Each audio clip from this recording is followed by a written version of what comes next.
जो कुछ भी तुम सीखो इतना मन लगाकर सीखो कि आधी धीरा तुमसे प्रभावित हो जाए, जिससे संभावना बन सकती है उनके शपथ तोड़कर तुम्हें सिखाने की।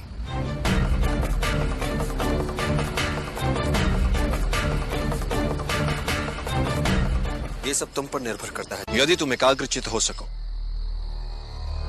अपने शरीर के साथ साथ अपने मन पर भी अधिकार कर लो, तो एक साधारण शरीर भी असाधारण कार्य कर सकता है, चाहे जितनी पीड़ा हो।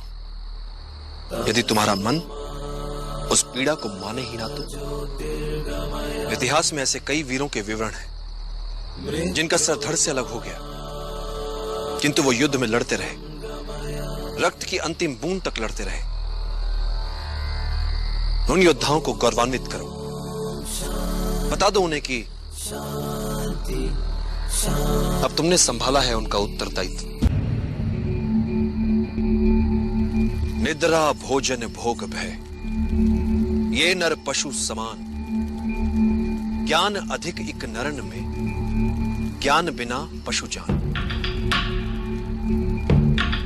चंद्रगुप्त, पृथ्वी पर कई जीव मनुष्य से अधिक शक्तिशाली थे।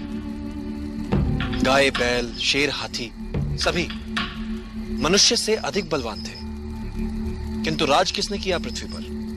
मनुष्य ने। कैसे? बुद्धि से। तुम्हें भी बुद्धि से लड़ने वाला योद्धा बनना है चंद्रगुप्त। यदि तुम अपने लक्ष्य को पूरी एकाग्रता से प्राप्त करना चाहोगे, तो आत्मिक बल वो कर दिखाता है कि साधारण लोगों को यह असंभव लगता है। एक महान योद्धा की क्या पहचान होती है चंद्रगुप्त? जो ही वो युद्ध में जीते, विजय उत्सवों में अपना समय गंवाए बिना अगले लक्ष्य को प्राप्त करने की योजनाओं में लग जाए। वीर यात्रा पिछले 15 वर्षों से आज तक इस यात्रा को कोई पूरा नहीं कर पाया, किंतु तुम्हें यह यात्रा सफलतापूर्वक पूरी करनी है चंद्रगुप्त। इनमें और तुम्हारे कवच में क्या अंतर है?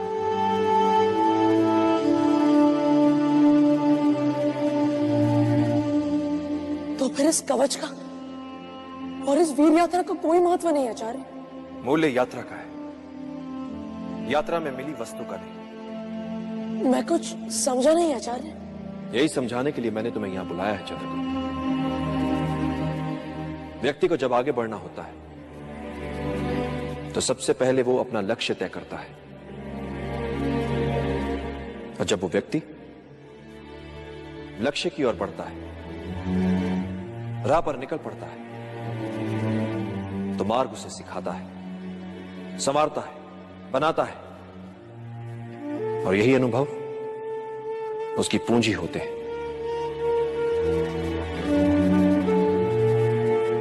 मार्ग पर चलकर लक्ष्य तक पहुंचा जाता है, और मिलने वाली वस्तु मात्र सांकेतिक उपलब्धि होती है चंद्रगुप्त। वास्तविक उपलब्धि होती है मार्ग में मिली सीख। राह में आई हर अड़चन को सुलझाते सुलझाते जो वो हो जाता है, वो यात्रा से पहले वाले व्यक्ति से बड़ा व्यक्ति होता है। इसलिए जितनी दुर्गम होगी यात्रा, उतना ही निखरेगा व्यक्ति। जैसे विजय यात्रा पर जाने से पहले तुम घबरा रहे थे, तुम्हारे भीतर झिझक थी, तुम्हें नहीं लगता था कि तुम दल का नेतृत्व कर पाओगे, तुम्हें यह भी नहीं लगता था कि तुम हर बाधा को पार कर पाओगे, किंतु तुमने ये सब किया, और जो किया उस उपलब्धि का प्रतीक है ये कवच। किंतु क्या ये कवच तुम्हें अजय बनाएगा? नहीं चंद्रगुप्त, ये कवच एक वस्तु मात्र है। महत्वपूर्ण है इस कवच के पीछे छुपा विश्वास।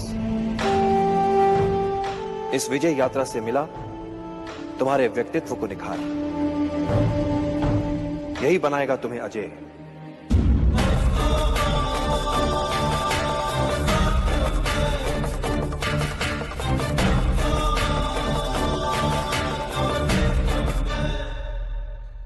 आचार्य, तो क्या अब मैं अपनी मां को छुड़ाने जा सकता हूं?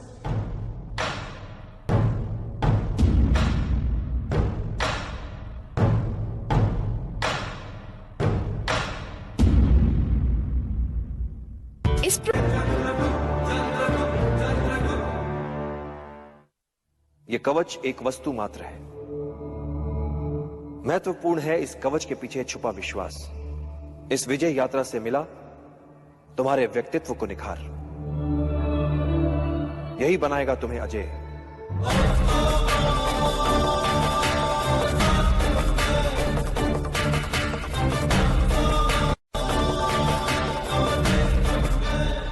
फिर कवच के लिए जो कथाएं प्रचलित थी वो सारी मिथ्या?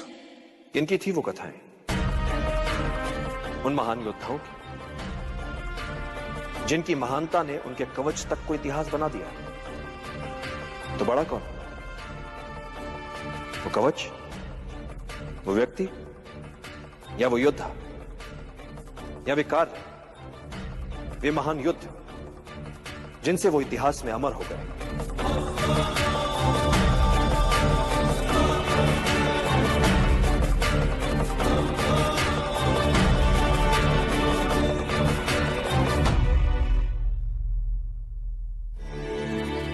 वो व्यक्ति, वो योद्धा, वो लिख चुके हैं अपना इतिहास। तुम्हें अपना इतिहास अभी लिखना है। जीने की इच्छा ही हमारी शक्ति है। जब जीने की सच्ची चाह मन में हो तब मृत्यु को कठिन ही नहीं असंभव मानो। मात्र जीवन, जीवन और हर मूल्य पर जीवन। यदि मन में इसके अतिरिक्त कुछ ना हो तो दुर्बल से दुर्बल व्यक्ति भी साहसी बन सकता है। तुम ये कह सकते हो कि यह लड़ाई तुम्हारी नहीं है। कि कौन सी लड़ाई लड़ अपनी या उनकी जिन्हें तुमसे अपेक्षा है, जो निर्बल है? चंद्रगुप्त, जब व्यक्ति के समक्ष दोराहा आता है, जब एक मार्ग चुनना होता है, तब उसका चुनाव दर्शाता है कि वो क्या है, कैसा है। छोटा है, बड़ा, अपने लिए सोचने वाला है या अपने से पहले औरों के लिए सोचता है। तुम्हारे मन और तुम्हारी आत्मा के चुनाव का है। निर्णय कर कि तुम अपनी मन की सुनोगे या अपनी अंतरात्मा। वैसे भी चंद्रगुप्त, जीवन में जब भी कोई निर्णय एक बार कर लो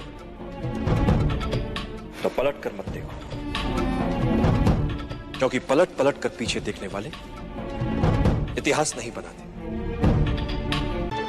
इन सभी गांव वालों के प्राण जा सकते थे। असफलता से सीखना आवश्यक होता है चंद्रगुप्त।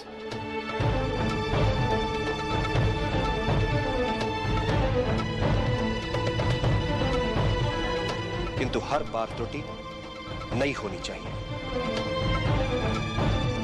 यदि तुम त्रुटि दोहरा रहे हो तो समझ लो कि कोई चूक अवश्य हो रही है। असफलताओं जीवन में बड़ा महत्व होता है। ये तुम्हें विनम्र बनाती है, शत्रु तक का आदर सिखाती है। बस असफलताओं से सीखने की चाह होनी चाहिए।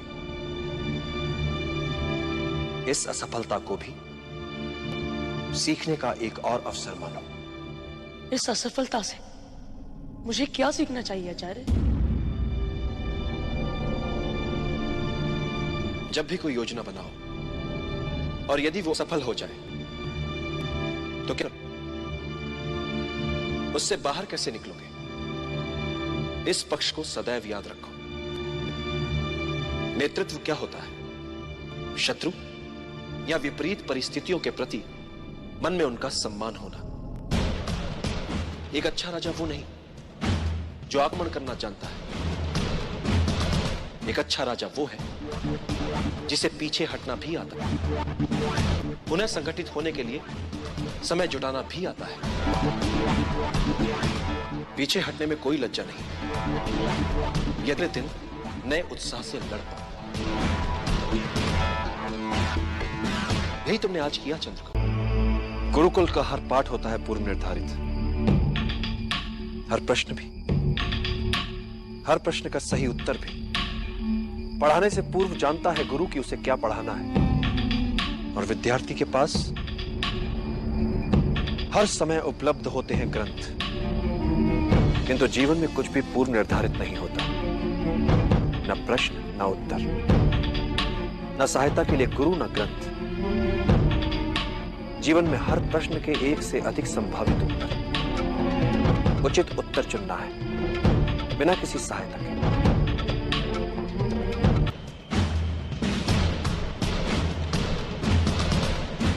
जब तुम्हारे समक्ष एक से अधिक विकल्प और निर्णय लेना कठिन हो रहा तो एकाग्रचित होकर, ध्यान लगाकर अंतरात्मा को सुनने का प्रयास करो। अंतरात्मा के संकेत नियति को स्वरूप देते हैं। नकारात्मक सोच बुरी होती है बद्र। ये एक प्रकार की संक्रामक बीमारी होती है जो अपने आसपास सब में निराशावादी दृष्टिकोण ही फैलाती है। इससे बचना चाहिए। सदैव सकारात्मक ही सोचना चाहिए। मैं चाहता हूं सकारात्मक सोच सबसे। योजना मात्र कल्पना भी लगे तब भी उस पर विश्वास करो और उसे सच बना दो। हर बड़े कार्य से पहले उसका सपना देखा जाता है और फिर उसे मूर्त रूप दिया जाता है। मात्र इच्छा शक्ति, बस यही एक मूल मंत्र है हर सफलता के पीछे। इच्छा करो, दृढ़ता से चाहो और फिर उसके लिए मर मिटो। विजय सदा तुम्हारा वरण करे।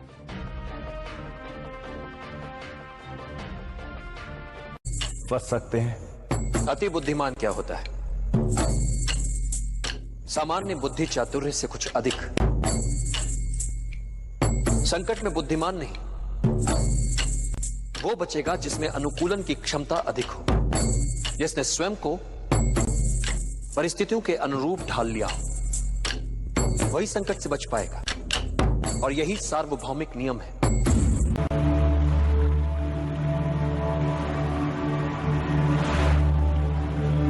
यह अवसर है पुनर्जन्म का। देश के हित में क्षात्र धर्म से मर मिटने का अवसर है। ये फिर जीने का अवसर है। ये गौरव जो मिट चुका है देश का, उसे पुनः पाने का अवसर है। ये मातृभूमि को नमन कर सके इस लायक बनने का अवसर है। ये एक नए नव निर्माण का अवसर है।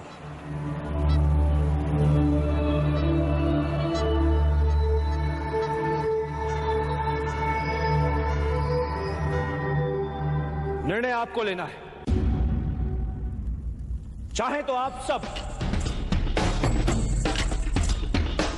अपनी पराजय के साथ जीवन भर सर झुकाकर पशुवत जी सकते हैं,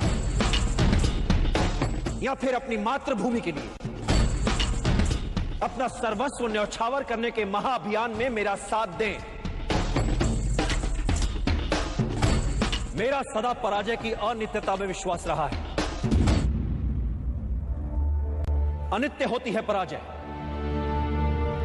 व्यक्ति चाहे तो फिर से प्रयास कर सकता है विजय के लिए।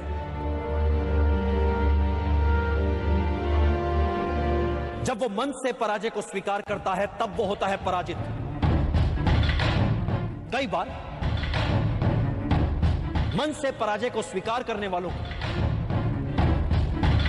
हार से हताश होने वालों को इस बात का पता ही नहीं होता कि जब उन्होंने साहस छोड़ा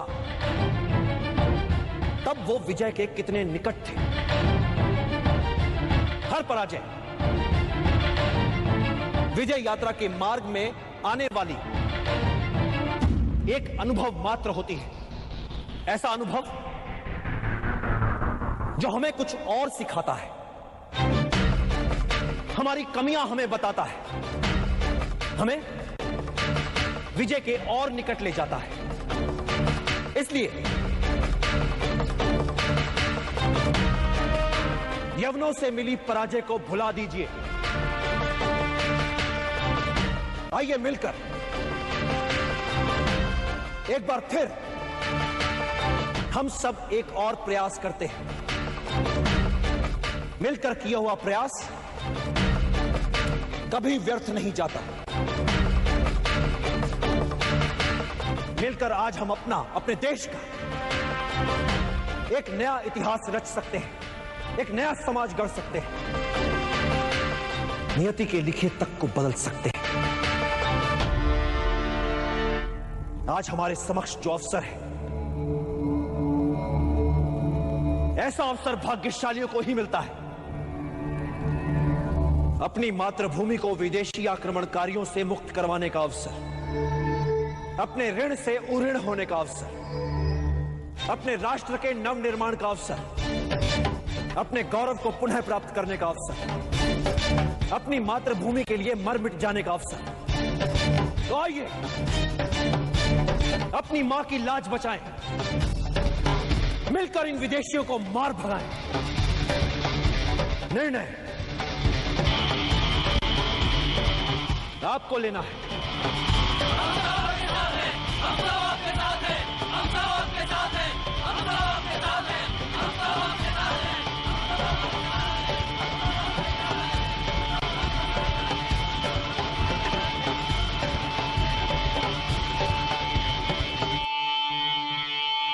योजना में मात्र लक्ष्य निर्धारण महत्वपूर्ण नहीं होता। महत्वपूर्ण होता है वो प्रयास जिससे लक्ष्य प्राप्त किया जाता है। चिंतित ना हो, 99% यही संभावना है कि महाराज पुरु और कैलिस्थनीज दोनों असफल ही होंगे।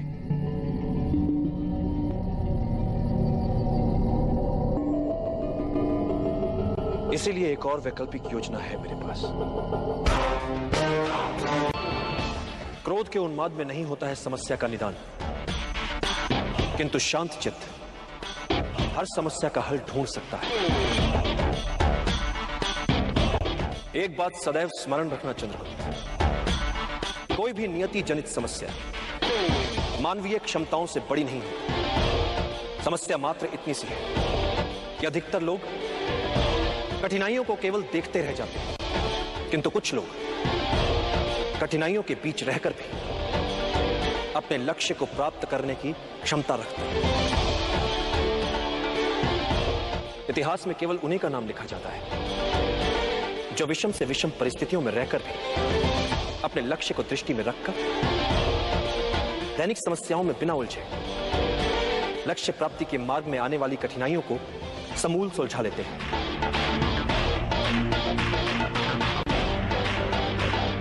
इतिहास साक्षी है चंद्रगुप्त, महान वही बन पाया है जिसने अपनी कठिनाइयों को आगे बढ़ने का अवसर बना लिया, जिसने अपनी कमियों को निर्बलता नहीं अपनी शक्ति बना लिया।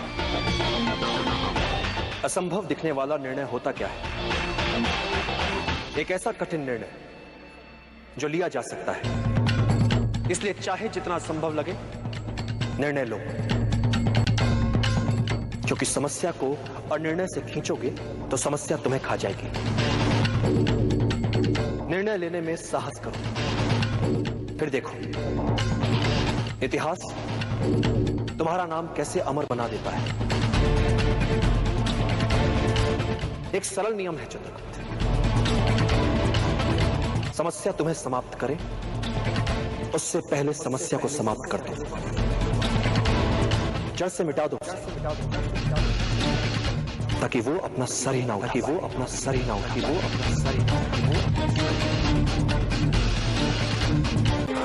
सबसे बड़ा शस्त्र मनुष्य की बुद्धि और उसका विवेक होता है। एक बुद्धिमान योद्धा अपने बुद्धि, चातुर्य और विवेक से किसी भी युद्ध में विजयी हो सकता है, फिर परिस्थितियां चाहे कितनी ही विषम क्यों ना हो।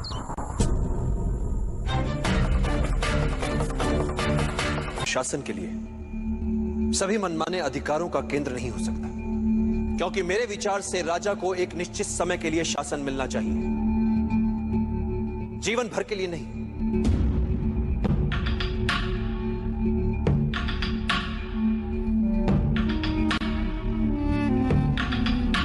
इसलिए एक राजा को अपने लिए, अपने परिवार, अपने वंश की महिमा के लिए या अपने साम्राज्य की मान सम्मान प्रतिष्ठा के लिए समय नहीं गंवाना चाहिए। क्योंकि यदि राजा प्रजा की भलाई के लिए कार्य नहीं कर रहा है, प्रजा के जीवन स्तर के विकास के लिए कार्य नहीं कर रहा है, तो प्रजा के लिए क्या उपयोगिता है उसकी?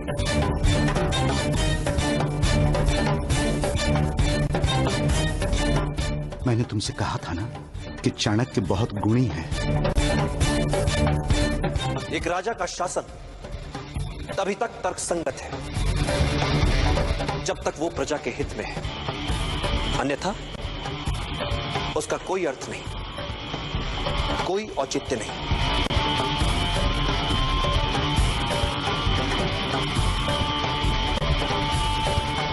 तो फिर आपके विचार से एक राजा की सही भूमिका क्या होनी चाहिए? एक राजा को सबसे पहले अपनी प्रजा के लिए सुशासन स्थापित करना चाहिए। एक मूल मंत्र है, बहुजन हिताय, बहुजन सुखाय।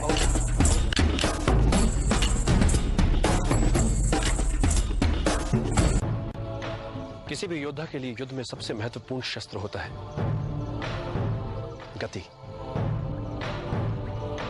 किसी भी योद्धा के लिए युद्ध में सबसे महत्वपूर्ण शस्त्र होता है गति। शत्रु की शिथिलता का अपनी गति से लाभ उठाओ, अनपेक्षित शैली अपनाओ, उसके असुरक्षित भाग पर आक्रमण करो। आमने सामने के युद्ध में शत्रु की गति को पहले समझो,